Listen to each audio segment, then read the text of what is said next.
एक बार की बात है, गांव के एक कोने में छोटा सा घर था, जहां 25 साल का रोहन अपनी दादी के साथ रहता था। रोहन एक साधारण लड़का था, दिन भर खेतों में काम करता और रात को थककर सो जाता। लेकिन पिछले कुछ दिनों से उसकी रातें बेचैन हो गई थी। सपनों में अजीब अजीब चीजें दिखने लगी थी। कभी अपने मरे हुए दादाजी को देखता, तो कभी गांव के पुराने संत महात्माओं को। एक रात जब रोहन गहरी नींद में था, उसने देखा कि उसके दादाजी उसे एक पगडंडी पर बुला रहे हैं। उनकी आवाज गूंज रही थी, रोहन, मेरे साथ आओ। सपने में ही रोहन उनके पीछे चल पड़ा। दादाजी उसे एक पुराने पीपल के पेड़ के नीचे ले गए और बोले, बेटा, ये जगह बहुत खास है। तुम्हें यहां कुछ संकेत मिलेंगे, इन्हें समझने की कोशिश करो। इतना कहकर वे गायब हो गए।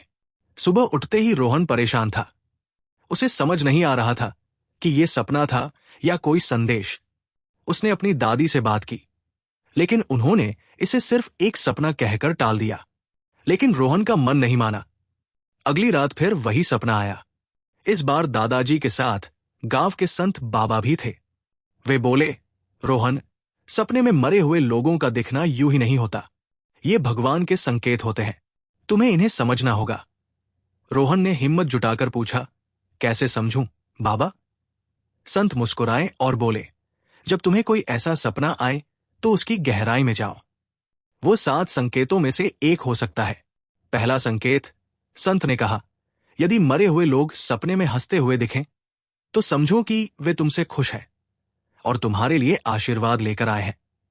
रोहन ने सिर हिलाया। दूसरा संकेत है, यदि वे तुम्हें किसी खास जगह बुला रहे हो तो वो जगह तुम्हारे जीवन में कुछ महत्वपूर्ण परिवर्तन लाने वाली है। रोहन का दिल धड़कने लगा। वो सोचने लगा कि ये सब उसके साथ क्यों हो रहा है। उसे सपने में दिखने वाले बाकी संकेत समझने की बेचैनी होने लगी। उसने संत बाबा से पूछा, बाकी संकेत क्या है, बाबा? बाबा ने धीरे से कहा, वो सब समय आने पर ही पता चलेगा। और इसके बाद बाबा और दादाजी फिर से गायब हो गए। अब रोहन के मन में और भी सवाल उठने लगे। उसने तय किया कि वो उन सपनों की सच्चाई जानने के लिए कुछ करेगा। उसने गांव के पुराने मंदिर में जाकर भगवान से प्रार्थना की, हे भगवान, मुझे इन सपनों का अर्थ समझने की शक्ति दो। यदि ये कोई परीक्षा है तो मुझे सही रास्ता दिखाओ। तभी मंदिर के पुजारी ने उसे बुलाया। पुजारी ने कहा, बेटा, सपनों का महत्व होता है। यदि मरे हुए लोग तुम्हारे सपनों में आते हैं तो इसका मतलब है कि वे तुमसे कुछ कहना चाहते हैं। कभी कभी ये संकेत तुम्हारे भविष्य से जुड़े होते हैं। रोहन ने सारी बात पुजारी को बताई। पुजारी ने उसे धैर्य रखने को कहा और बोले, अगर तुम्हें बार बार ऐसा सपना आता है तो उस जगह जाओ जहां तुम्हारे दादाजी ने बुलाया था। शायद वहां तुम्हें कुछ उत्तर मिले। अब रोहन के सामने एक नया रास्ता था। वो उस पुराने पीपल के पेड़ के पास जाने का निर्णय लेता है। जारी है। अगले भाग में रोहन के सफर की कहानी और सपनों के बाकी संकेत सामने आएंगे। अगले दिन रोहन सूरज उगने से पहले ही पीपल के पेड़ के पास पहुंच गया। वो जगह सुनसान थी, केवल पक्षियों की आवाजें और ठंडी हवा का एहसास था। पेड़ के नीचे एक छोटी सी मिट्टी की मूरत रखी थी, जिस पर लाल कपड़ा चढ़ा हुआ था।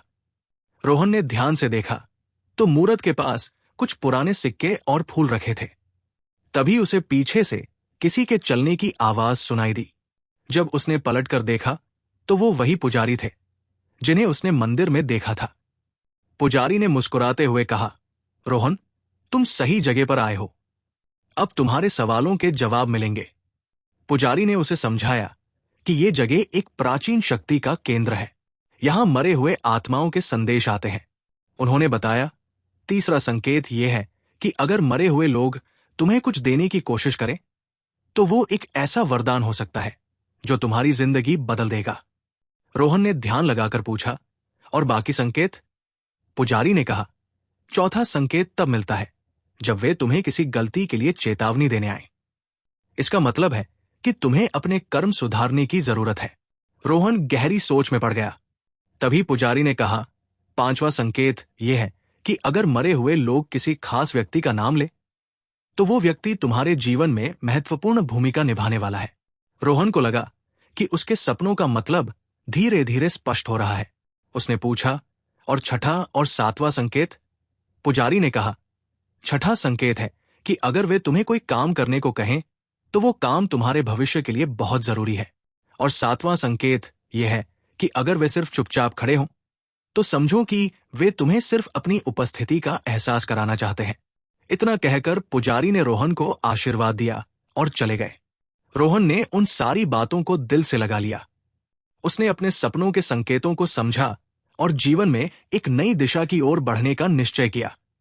उसने भगवान का धन्यवाद किया कि उन्होंने उसे सही रास्ता दिखाया। अब उसकी रातें बेचैन नहीं थी, बल्कि वो हर दिन और हर रात को नई ऊर्जा के साथ जीने लगा।